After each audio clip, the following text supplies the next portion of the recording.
Hare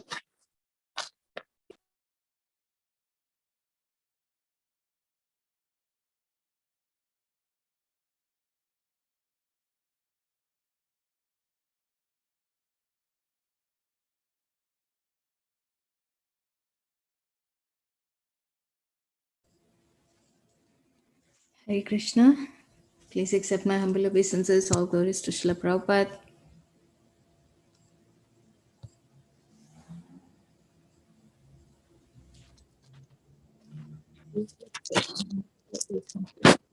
All glories to Guru Maharaj and Srila Prabhupada. Welcome to Setu and Teresa. Yes. So we will start reading. Yesterday there was a class, so we'll start reading from yesterday's verses, which is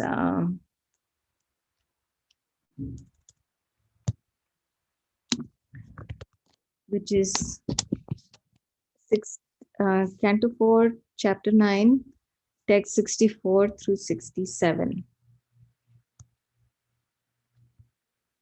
Om Jnana-timirandhasya Jnananjana-shalakaya Chakshurunmilitam Yena Tasmai Shri Gurave Namaha.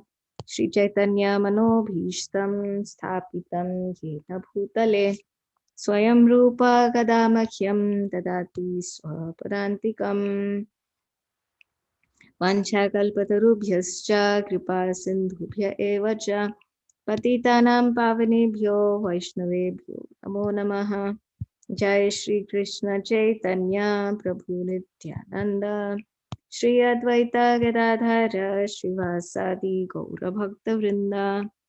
Hare Krishna Krishna Krishna Hare Hare Hare Rama Rama Rama Hare Hare.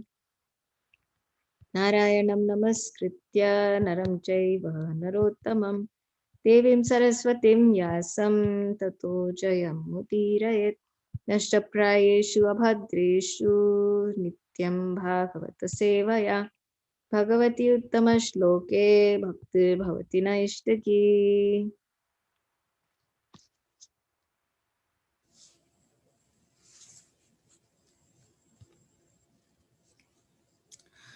So let me start sharing the screen.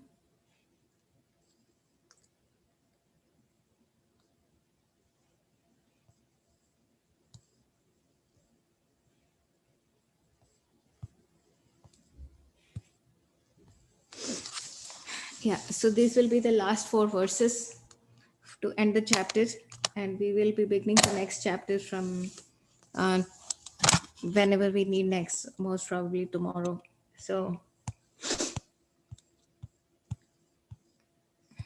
yes, text 64.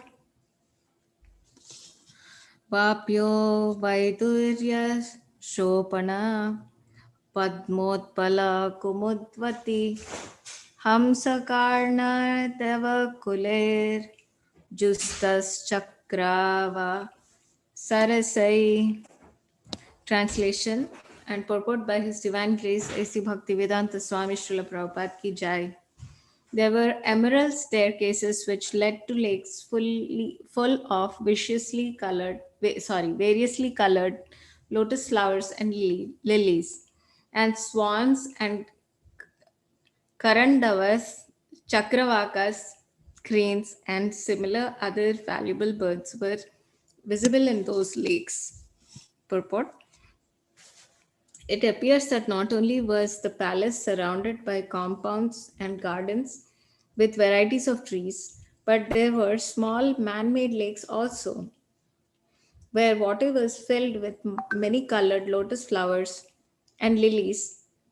To get down to the lakes, there were staircases made of valuable jewels, such as emeralds. By the beautifully positioned garden houses, there were many luxuriant birds such as swans, chakravakas, karandavas, and cranes. These birds generally do not live in filthy places like crows do. The atmosphere of the city was very healthy and beautiful. It can simply be imagined from its description. Text 65. Uttanapado Rajarishi Prabhavam Tanayasya Tam Shrutva Drishtvaadbhutamam Prapeti Vima Vishmayam Param. Translation: The saintly king Uttanapad, hearing the glorious deeds of Dhruv Maharaj and personally seeing also how influential and great he was, felt very satisfied, for Dhruv Maharaj's activities were wonderful to the supreme degree. Purport: When Dhruv Maharaj was in the forest executing his austerities, his father Uttanapad heard everything about his wonderful activities. Although Dhruv Maharaj was the son of a king and was only 5 years old, he went to the forest and executed devotional service under strict austerities. Therefore, his acts were all wonderful. And when he came back home, naturally, because of his spiritual qualifications, he became very popular among the citizens. He must have performed many wonderful activities by the grace of the Lord. No one is more satisfied than the father of a person who is credited with glorious activities. Maharaj Uttanapad was not an ordinary king, he was a Rajarishi, a saintly king. Formerly, this earth was ruled by one saintly king only. Kings were trained to become saintly, therefore, they had no other concern than the welfare of the citizens. These saintly kings were properly trained, and as mentioned in Bhagavad Gita also, the science of God or the yoga system of devotional service known as Bhagavad Gita was spoken to the saintly kings of the sun planet, and gradually it descended through the Kshatriya kings who were generated from the sun and the moon. If the head of the government is saintly, certainly the citizens become saintly. And they are very happy because both their spiritual and physical needs and hankerings are satisfied.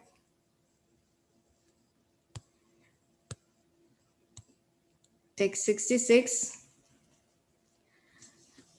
Vikshodhya vayasam tam cha prakritinam cha sammatam anurakta prajam raja dhruvam chakre bhuvapatim. Translation: When after concentration, King Uttanapad saw that Dhruv Maharaj was suitably mature to take charge of the kingdom and that his ministers were agreeable, the citizens were also very fond of him. He enthroned Dhruv Maharaj as the emperor of this planet. Purport: Although it is misconceived that formerly the monarchical government was autocratic, from the description of this verse, it appears not only was King Uttanapad a Rajarishi, but before installing his beloved son Dhruva on the throne of the empire of the world, he consulted his ministerial officers, considered the opinion of the public, and also personally examined Dhruva's characters. Then the king installed him on the throne to take charge of the affairs of the world. When a Vaishnava king like Dhruva Maharaj is the head of the government of the entire the world is so happy and it is not possible to imagine or describe. Even now, if the people would all become Krishna conscious, the democratic government of the present day would be exactly like the kingdom of heaven. If all people become Krishna conscious, they would vote for persons of the category of Dhruva Maharaj. If the post of the chief executive were occupied by such a Vaishnava, all the problems of satanic government would be solved. The youthful generation of the present day is very enthusiastic in trying to overthrow the government in different parts of the world. But unless people are Krishna conscious like Dhruv Maharaj, there will be no appreciable change in government. because people who hanker to attain political position by hook or by crook cannot think of the welfare of the world. They are only busy to keep their position of prestige and monetary gain. They have very little time to think of the welfare of the citizens. Hari Krishna, Govardhan Lila Mataji, and Dhirashanta Mataji. Hare Krishna, please accept our humble obeisances. All glories to Guru Maharaj and Srila Prabhupada. Please I accept. just got home, so. Hare Krishna. Hare Everybody, Krishna. please accept my humble obeisances to all glories to Guru Maharaj and Srila Prabhupada ki jai. Please accept Jai. our humble obeisances. All glories to Guru Maharaj and Srila Prabhupada. So we already read the verses from yesterday because we were not sure if there was a class yesterday or not. So we continued reading the verses from yesterday. Okay. So if any of you would be inspired, this is the last verse of the chapter. Any one of you can read.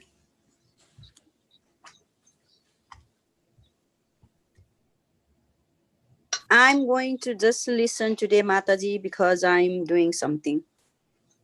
Okay. Atmanam cha pravayasam akalaya visham pitihi vanam viraktaha pratistitad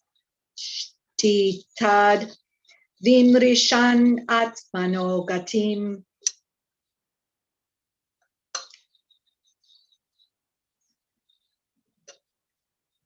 Translation and purport by His Divine Grace, A.C. Bhaktivedanta Swami Srila Prabhupada Ki Jai. Jai. After considering his advanced age and deliberating on the welfare of his spiritual self, King Uttanapad detached himself from worldly affairs and entered the forest. Purport: this is the sign of a Rajarshi. King Uttanapad was very opulent and was emperor of the world, and these attachments were certainly very great. Modern politicians are not as great as kings like Maharaj Uttanapad, but because they get some political power for some days, they become so much attached to their positions that they never retire unless they are removed from their posts by cruel death or killed by some opposing political party. It is within our experience that the politicians in India do not quit their positions until death. This was not the practice in olden days, as it is evident from the behavior of King Uttanapad. Immediately after installing his worthy son Dhruva Maharaj on the throne, he left his home and palace. There are hundreds and thousands of instances like this in which kings in their mature age would give up their kingdoms and go to the forest to practice austerity. Practice of austerity is the main business of human life. As Dhruva Maharaj practiced austerity in his early age, his father Maharaj Uttanapad in his old age also practiced austerity in the forest. In modern days, however, it is not possible to give up one's home and go to the forest to practice austerity. But if people of all ages would take shelter of the Krishna consciousness movement and practice the simple austerities of no illicit sex, no intoxication, no gambling, and no meat eating, and chant the Hare Krishna mantra regularly, 16 rounds, by this practical method, it would be a very easy task to get salvation from this material world. Thus end the Bhaktivedanta purports of the 4th canto, 9th chapter of the Srimad Bhagavatam, entitled Dhruva Maharaj Returns Home. Hare Krishna. Thank you very much for reading Govardhan Leela Mataji. So we'll go back to where I started, text 64, and then we will discuss it. So prior to this, we were hearing about the beauty of King Uttanapad's kingdom. As Dhruva Maharaj was returning back home, he saw like that he was being welcomed by all the citizens, all the ladies from the rooftops. They were showering many um, flowers and grains and singing the glories of Dhruva Maharaj. So this final text of the description of of the kingdom of King Uttanapad is given in text 64. So there were emerald staircases which led to lakes full of variously colored lotus flowers and lilies and swans. Karandavas, Chakravakas, cranes, and similar other valuable birds were visible in those lakes. So Prabhupada was describing and glorifying the beauty of natures and how much it enhances the richness of human life. So he was saying that nowadays we are very much enamored by our cars and our motorbikes and technology, but real richness of life is it was valued, and it comes out through how many natural resources a person possesses. So he was also talking about gold, marble, then pearls. All these things are almost non-existent in the life of a modern day person. But previously, people who were very rich because of these natural resources, their life was very much enhanced because of these natural resources. So, continuing on the same theme, actually, there is a description of these very beautiful lotus flowers and lilies and swans and birds, which also add to a person's being close to nature and appreciating nature. So all these beautiful birds, actually, wherever they stay, they live in very healthy and clean places. So just by the kind of birds that were in the lakes and surrounding areas of the kingdom, we can say that actually the city was very clean. So here the description of the forest ends. I mean, not the forest, sorry, the palace of King Uttanapad ends. And from text 65 onwards, the storyline continues. The storyline is that King Uttanapad, he had his glorious son, Dhruva Maharaj, who had performed his great austerity in the forest, and he achieved the grace of the Supreme Lord within 6 months. This is so unique because anyone who has practiced spiritual life understands how that's the path of spiritual life is not easy.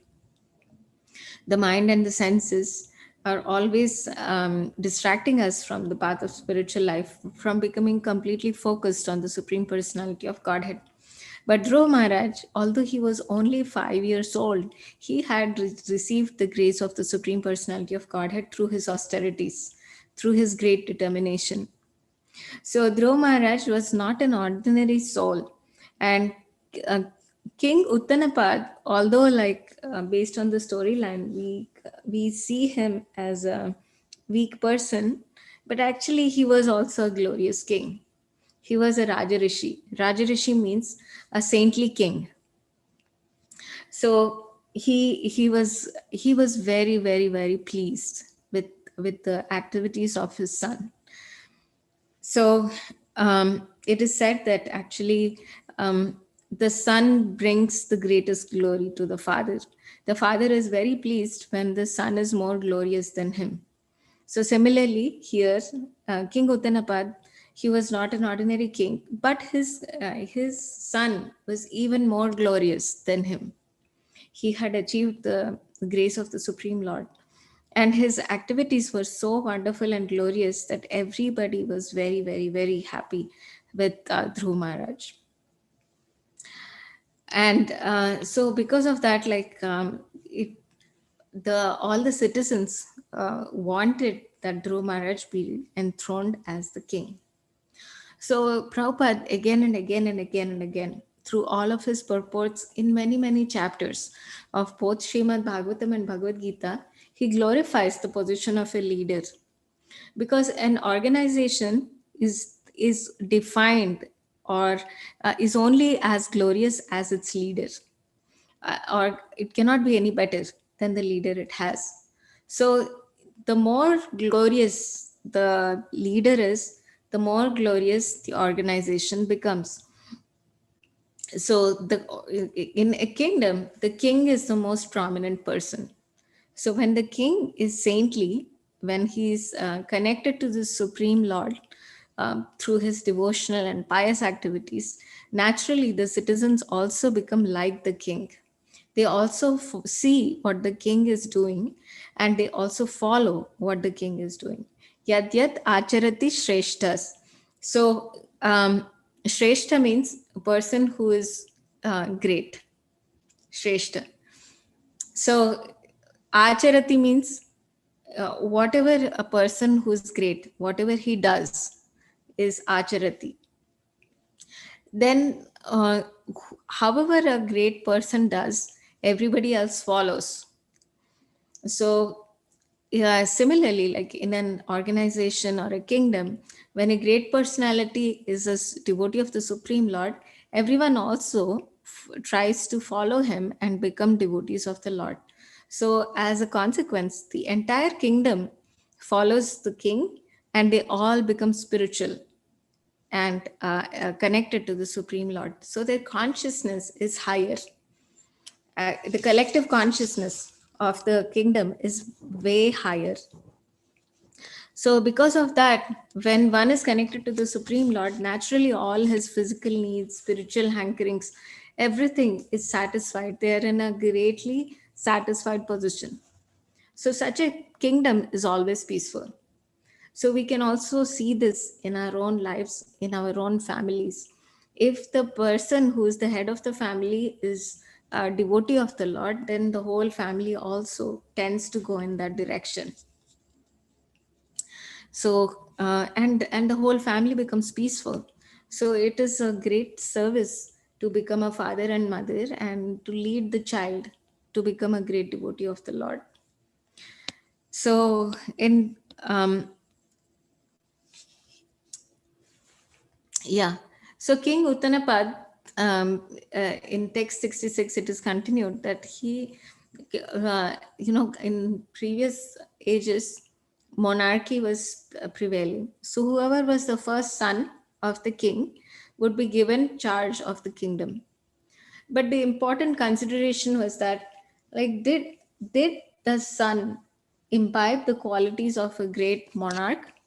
So even before he becomes a king, there was great training that was imparted to these Kshatriya kings.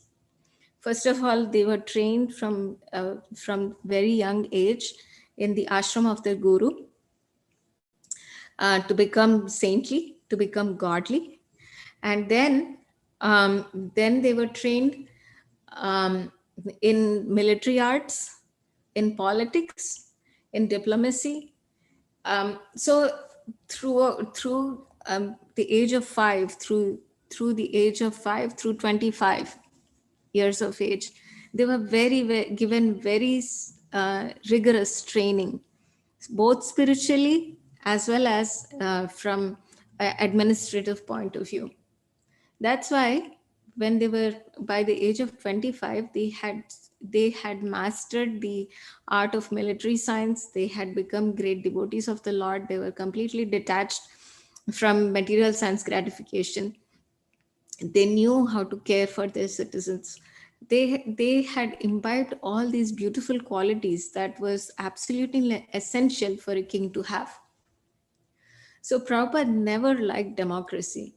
He always said monarchy is superior to democracy, because in monarchy, actually, it was not that somebody was just placed on that position. The great kings, had all these samskaras from being trained so rigorously that they were able to become a great leader after that. So they had the genealogical advantage from being born in a great family, and also they were strictly trained under the guru or the spiritual master. Because of these two things, they were perfect leaders to rule the kingdom. But nowadays, in democracy, what happens is that people elect a leader who is not properly trained most of the time. They have no faith in the Lord, they have no faith in superior values of life. They just come there to take a position just because they were able to get the votes of the popular majority who themselves are not properly trained. So Prabhupada never liked this system of democracy. He said, like, it's better to have monarchy. Um, because if a monarch is properly trained, then the entire society will move forward in a proper direction. And with democracy also, like every 5 years, or 4 years, based on the country, like, the government changes. Every time the government changes, the policies change, and then every time they have to adapt to the new policies. And it's just a game, a political game to gain some fame and monetary benefit. There are very good leaders even today, but most leaders are not able to raise to the platform of wishing well and creating goodness for the public. The best leader is always a person who is Krishna conscious, because once a person becomes Krishna conscious, then his because of his connection to the Supreme Lord, he has a greater sense of doing good for the citizens. So this is actually missing because the head of the government is separated from the church. And this was done because the church had become corrupt, and in so many ways, like things went bad. But it's actually very beneficial if the king is guided by a set of brahmanas who are themselves elevated in character. Such brahmanas can guide a king, and the king is heroic, he's chivalrous, he's not fearful of anybody. So he can take the juice, the nectar that the brahmanas are giving in any particular situation, and he can apply it effectively for the benefit of all the citizens. That is a good government, when it is ruled by the brahmanas who are guiding the kshatriyas. So that's the best arrangement that was there during the reign of Maharaj Yudhishthir, then Dhruv Maharaj. The king always consulted with the board of brahmanas. Many he would consult many brahmanas, many ministers before making decisions. So the collective wisdom of the entire group facilitated the best outcome, and therefore everybody prospered under such a kingdom where money and power were not misused, but rather used in Krishna's service for the upliftment of everybody. So I'll pause here, and the last verse was read by, I believe, Govardhan Leela Mataji. So Mataji, if you would like to share. Okay, I need to see the whole verse so that I can remember what I just read. Okay.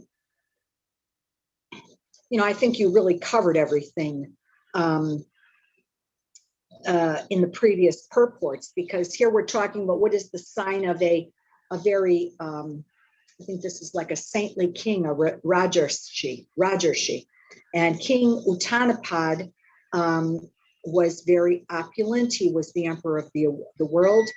And Prabhupada is saying that modern politicians, as you pointed out, they're not as great as the kings like Maharaj Uttanapad. This was also in a different age, okay?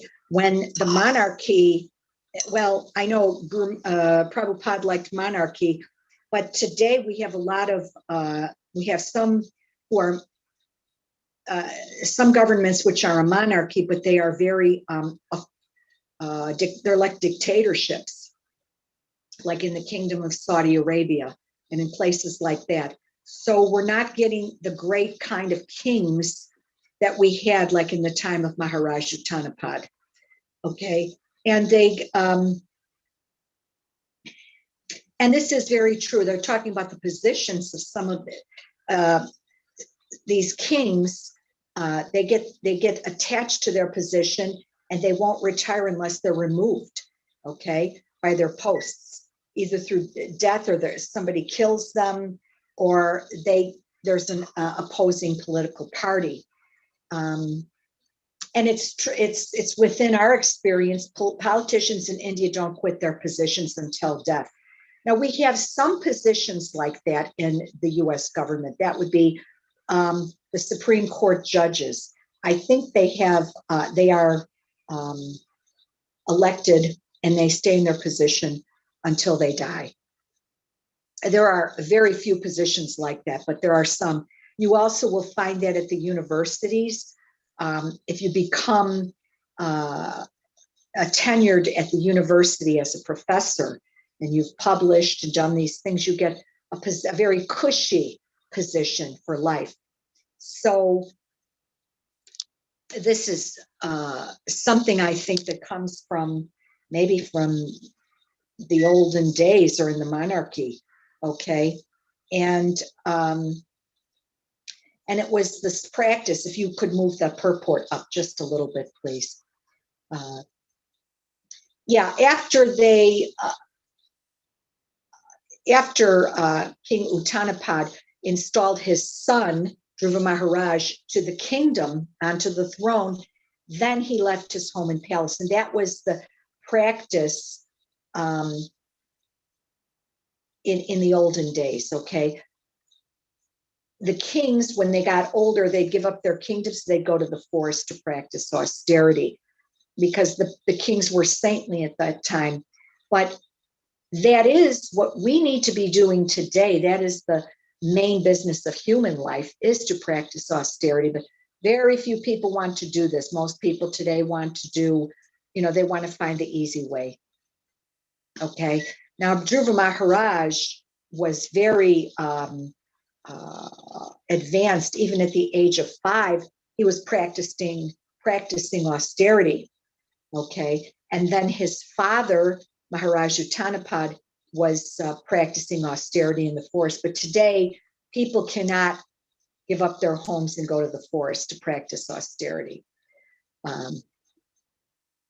Now, however, if all of us, all jivas, would take shelter of the Krishna consciousness movement, and we would practice our simple austerities, the 4 regulative principles of no illicit sex, no intoxication, no gambling, and no meat eating, and chant 16 rounds of the Hare Krishna Maha Mantra every day, then we could get salvation from this material world. It is, however, could you imagine, like even myself, my body would not be able to handle living in the forest. Even if I wanted to practice that austerity, I can't sit in the yoga posture. I don't know how to forage for food. I don't know which foods are poisonous. I wouldn't be able to lay on the ground because my body is, not good anymore. Well, it has never been, to be honest. It went very early on. I had a very weak back. So in my early, like probably 16 years old, I started having problems with my back. So it's always been. So I can't even, imagine, but I do know that there are some yogis who do this. They practice austerity in the forest, but the average person does not do it anymore and it's not because I want the easier, softer way. It's just that my body won't cooperate, unfortunately. But there are people who do want the easier, softer way if they can. So, if they can get it. So that's what I have on this. I'm going to mute, okay? Hare Krishna.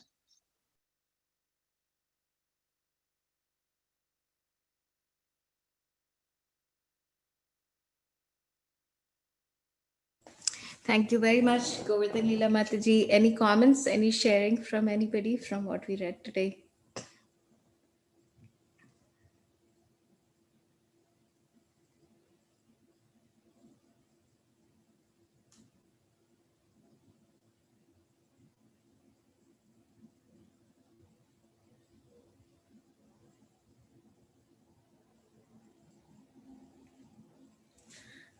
Okay, Mataji, if everybody is satisfied, we can end for today at this point.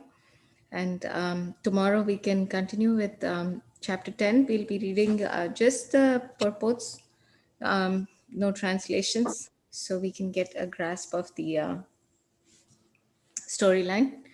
So tomorrow's chapter is Dhruva Maharaj's fight with the Yakshas.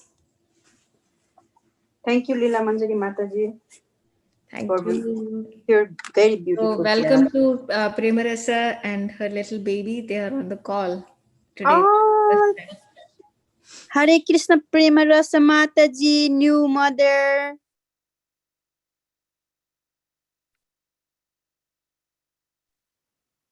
Congratulations, Mataji. Yes, congratulations, Hare Krishna. Maybe she is doing with something with baby.